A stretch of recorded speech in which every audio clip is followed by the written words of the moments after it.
Hello and welcome to the Gyan Galaxy. क्या आपको पता है हमारे शरीर का सबसे कठोर भाग हमारे दांतों पे पाया जाता है, जिसे इनेमल कहते हैं। ये बाहर का बना हुआ हिस्सा होता है जो बाहर से देखने में काफ़ी सफ़ेद और चमकीला दिखाई पड़ता है। इस वीडियो में हम लोग समझेंगे कि मनुष्य के दांत कितने प्रकार के होते हैं, उनकी स्थिति क्या होती है और वो कौन कौन से उनके कार्य होते हैं। इसके अलावा दूध के दांत क्या होते हैं, दंत सूत्र क्या होता है और हाथी के दांत जो इतने लंबे हो जाते हैं उनके कार्य क्या हैं और वो किस प्रकार का दांत होता है। तो आइए शुरू करते हैं। सबसे पहले हम लोग समझते हैं कि जो हम लोगों के दांत होते हैं वो किस चीज़ के बने होते हैं। अधिकतर लोगों का मानना है कि मनुष्य के दांत हड्डियों के बने होते हैं, लेकिन ऐसा बिल्कुल नहीं है। हम लोगों के दांत जो होते हैं वो डेंटाइन नाम का एक पदार्थ का बना होता है, जो कि काफ़ी घनत्व वाला पदार्थ होता है। हम लोगों के मुंह में 2 जबड़े होते हैं और प्रत्येक जबड़े में 16 दांत होते हैं। इस तरह कुल 32 दांत होते हैं। प्रत्येक जबड़े में दांतों की 2 पंक्तियां होती हैं और दोनों पंक्तियों में 8-8 दांत होते हैं। जैसे यहाँ पे ये दांत निचले जबड़े का चित्र बना हुआ है। इस जबड़े में जो दांतों की संख्या है 16 है, लेकिन अगर यहाँ से इनको अलग किया जाए, पंक्तियों को देखा जाए, तो यहाँ से एक पंक्ति यहाँ तक होती है, यहाँ से लेकर के यहाँ तक एक पंक्ति होती है और यहाँ से लेके यहाँ तक एक पंक्ति होती है। यानी कि निचले जबड़े में 2 पंक्ति हैं, एक लेफ्ट साइड में है और एक राइट साइड में है। तो लेफ्ट साइड में जो पंक्ति है इसमें भी 8 दांत हैं और राइट साइड में जो पंक्ति है इसमें भी 8 दांत हैं। इसी तरह ऊपरी जबड़े में भी होते हैं, लेफ्ट साइड 8 और राइट साइड 8 दांत होते हैं। हम लोगों के शरीर में, चाहे हम लोगों के जबड़े में जो दांत होते हैं वो 4 प्रकार के दांत होते हैं: इंसाइजर, कैनाइन, प्रीमोलर और मोलर।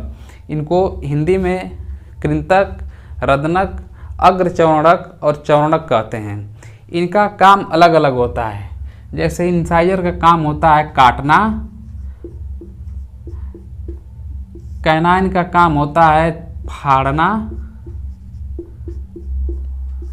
और इन दोनों का काम होता है, प्रीमोलर और मोलर का काम होता है चबाना। यानी कि ये भोजन को चबाने का कार्य करते हैं। इसमें जो इंसाइजर दांत होता है, जो आगे के या सामने के जो 4 दांत होते हैं एक बराबर लगभग में, ये इंसाइजर होते हैं। इन इंसाइजर दांतों में जो बीच से अगर लाइन खींच दिया जाए तो ये इंसाइजर 2-2 दांतों में अलग अलग बंट जाएंगे। तो जो ये पंक्ति बनी हुई है, इन दोनों पंक्तियों में 2 दांत इंसाइजर के आएंगे, बाकी इधर के सारे दांत आएंगे। तो इन पंक्तियों में कौन कौन से दांत हैं उन दांतों को हम लोग देख लेते हैं। यहाँ ये जो 2 दांत हैं ये इंसाइजर हैं, इसके बाद ये एक कैनाइन है, इसके बाद ये जो 2 दांत हैं ये हैं प्रीमोलर और लास्ट में जो 3 दांत हैं ये मोलर हैं। यानी कि कृंतक, रदनक, अग्रचौड़क और चौड़क। लास्ट में जो ये दांत बना हुआ है ये अक्लदाढ़ इसका नाम है। ये सबसे लास्ट में निकलने वाला दांत होता है। इस दांत की पहचान होती है कि जब तक ये दांत निकलता है तब तक व्यक्ति जो है काफ़ी अक्लमंद हो जाता है। आइए दंत सूत्र के बारे में जानते हैं। तो जो दंत सूत्र है, दंत सूत्र इन्हीं जो 2 पंक्तियां हैं उन्हीं के आधार पर दंत सूत्र बना हुआ है हम लोगों का। जैसे इस पंक्ति में जो जितने दांत हैं उसको हम लोग गिन के लिख सकते हैं। जैसे यहाँ पे ये 2 दांत इंसाइजर के हैं और 2 दांत इधर ये भी इंसाइजर के हैं। तो एक पंक्ति में अगर देखा जाए तो यहाँ से इंसाइजर के 2 दांत, फिर 1 दांत कैनाइन के, फिर 2 दांत प्रीमोलर के और 3 दांत मोलर के। तो इसको 21-30, 23/21-23 ऐसे लिखा जाता है। यह दंत सूत्र है मानव का। इसको हम लोग ऐसे भी लिख सकते हैं, आई लिख के 2/2, फिर सी लिख के 1/1, पी और यानी कि प्री मोलर लिख के 2/2 और यम लिखने के बाद 3/3 ये है हमारा दंत सूत्र। सभी प्राणियों में अलग अलग दंत सूत्र पाए जाते हैं और दंत सूत्र के हिसाब से, दंत सूत्र की सहायता से हम लोग किसी भी जानवर में, किसी भी जीव में उसके दांतों की संख्या पता कर सकते हैं और उसमें से कौन कौन से दांत हैं, किस प्रकार के दांत उसके जबड़े में हैं, इसको हम लोग पता कर सकते हैं।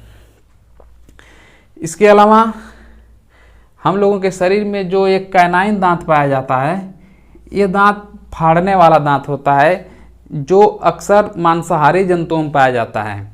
हम लोगों के शरीर में इस दांत की उपस्थिति से पता चलता है कि हम लोगों के जो पूर्वज थे वो मांसाहारी थे।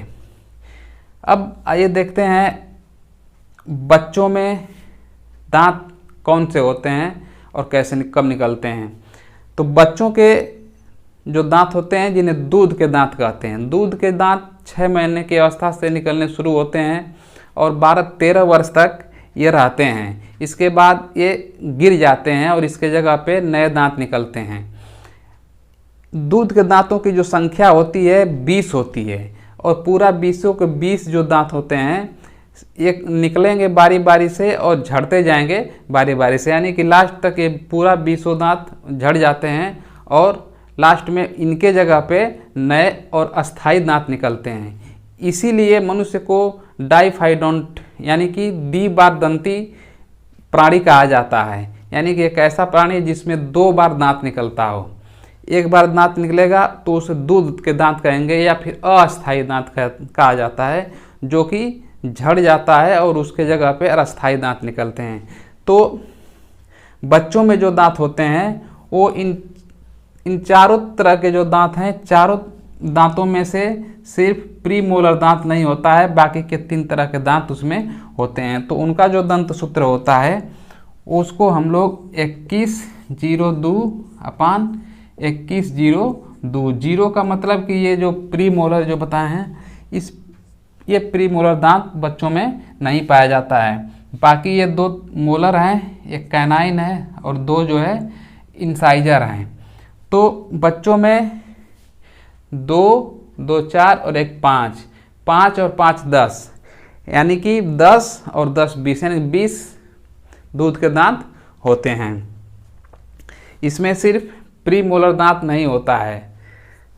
हाथी के जो बड़े बड़े जो दांत होते हैं, 2 बड़े बड़े दांत होते हैं, वे दांत अपर इंसाइजर के होते हैं, यानी कि उस दांत का नाम, प्रकार जो दांत का है वो इंसाइजर है। इंसाइजर प्रकार का दांत होता है वो, जो कि काफ़ी लंबा हो जाता है और उस दांत के वजह से कई बार हाथियों की हत्या भी कर दी जाती है या फिर उन हाथियों को मार करके उस दांत को निकाला जाता है, क्योंकि उस दांत की तस्करी की जाती है। उस दांत का बहुत सारा उपयोग है, उसका आभूषण बनाया जाता है और बहुत सारी ऐसी चीज़ें बनाई जाती हैं जो काफ़ी बहुमूल्य होती हैं, इसलिए उन दांतों की तस्करी की जाती है।